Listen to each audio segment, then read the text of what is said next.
Hepatology 101, hatid sa inyo ng Liverade Pro. Today, we talk about hepatology. Ang ibig sabihin ng hepato ay liver. Ang hepatology naman ay pag-aaral ng liver. Kasama na ang prevention, diagnosis, and management of diseases. Hepato, liver. It's atay. Napakahalagang organ sa ating katawan. Dapat alagaan. Ang atay, ang largest solid organ sa katawan. Mas malaki sa puso at sa utak.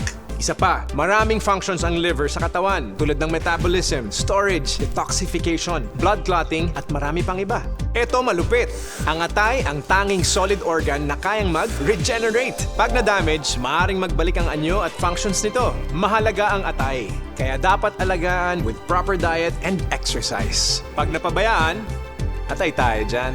Mag-liver up na! Silymarin plus multivitamins, Liverade Pro!